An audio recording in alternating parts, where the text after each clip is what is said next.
welcome to Hope Worth Repeating, a weekly podcast segment of Behind the Mic podcast with Mike Stone.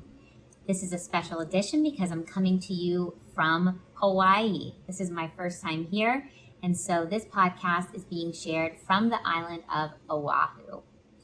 My name is Amanda Valantine, not like the holiday, but with an A in the middle, and I'm honored to hold this safe and sacred space with you every Thursday to share from a diverse group of authors and their works, quotes that I pray will bring you hope.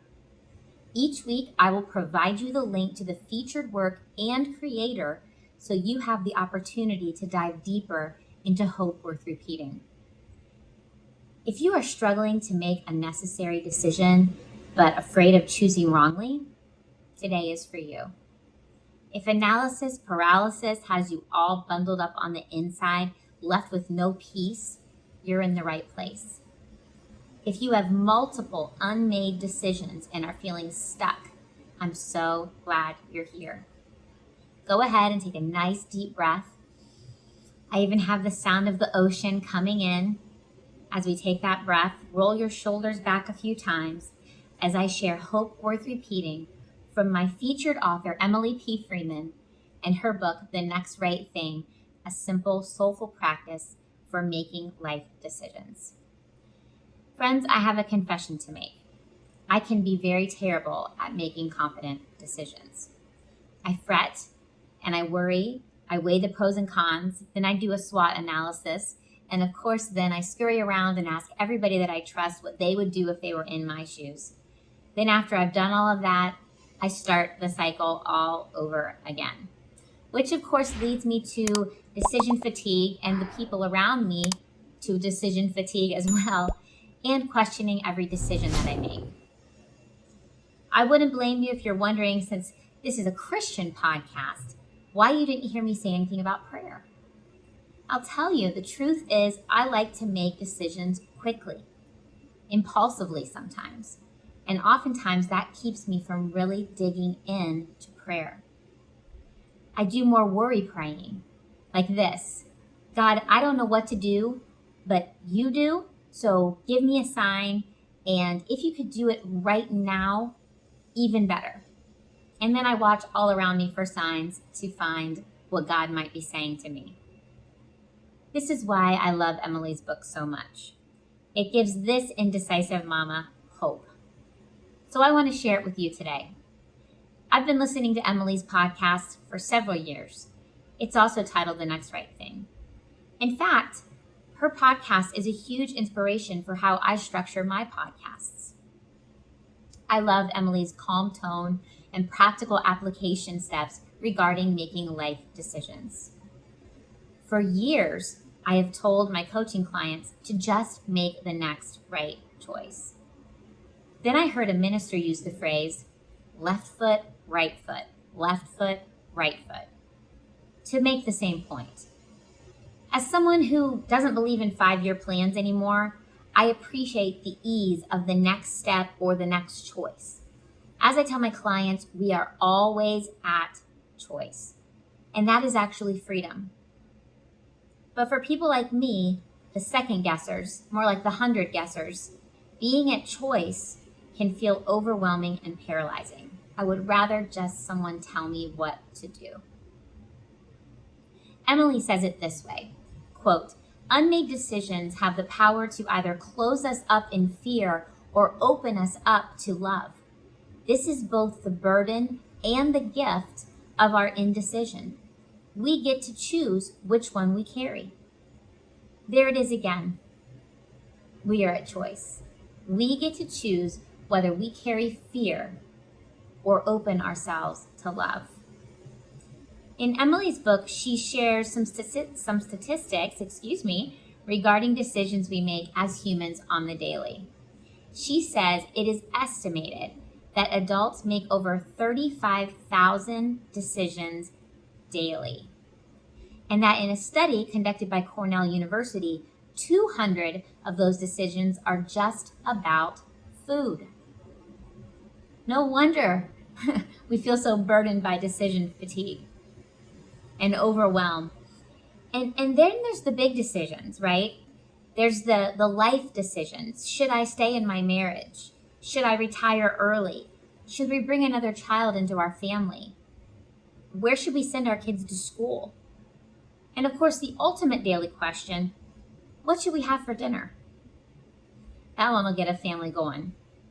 Of course, one of the biggest decisions we make in our lives is whether we choose to follow Jesus.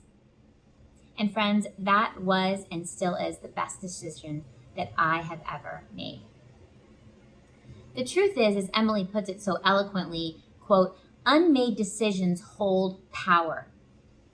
They pull, they push, they interrupt where they aren't wanted and poke us awake at night. They can turn us into strange versions of ourselves. Like toddlers at our feet right before dinner, they follow us around and refuse to leave us alone until we face them head on and either pick them up or point them in the right direction. If only we knew what the right direction was, end quote.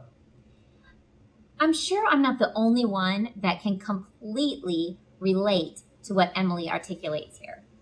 You may even feel a low-level anxiety in the pit of your stomach because of all the unmade decisions you're carrying, along with the heaviness of knowing you have to make a decision at some point. But there is hope and even a process for decision-making in the next right thing. I'm not going to give you the process because if you're like me, you want to be able to read it and write about it yourself. Plus, I want to let Emily share it with you as only she can. If you are struggling with what Emily calls the mights and the maybes that are keeping you awake at night, then hear this. This is also what she says, quote, the decision is rarely the point. The point is you becoming more fully yourself in the presence of God, end quote. So there it is in black and white for me and for you. The idea is that having to make the decision takes us into the presence of God where we become more fully ourselves as He guides us. That's hope worth repeating because I can do that. I just have to choose it.